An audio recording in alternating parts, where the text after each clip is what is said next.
wabarakatuh. Good morning to respected teachers and my dear friends. Today we are playing a short skit on legislative assembly and how bills are made.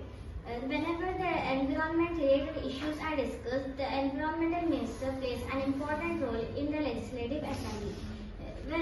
At present, Shrimati Konda Sureka is our environment minister of Telangana. Let's see how bills are made and passed in a legislative assembly. Honorable members, the House is in order. I invite the Honorable Minister to present the plastic ban bill. This plastic harms the environment and animals. This bill proposes a ban on plastic bags and promotes eco-friendly alternatives. Plastic blocks drains and causes floods. I support this bill.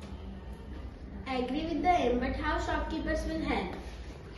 The government will provide affordable alternatives and conduct awareness programs. Public awareness is very important for success of this law. Plastic harms animals and marine life. This will protect the nature. I fully support this bill for future generation. This bill will help to keep our cities clean. It is a step towards development. Those in favor of the plastic ban bill, please raise your hands. The bill is passed by majority. Legislative Assembly works with debate, discussions and democracy. Legislative Assembly works for the people. Thank you.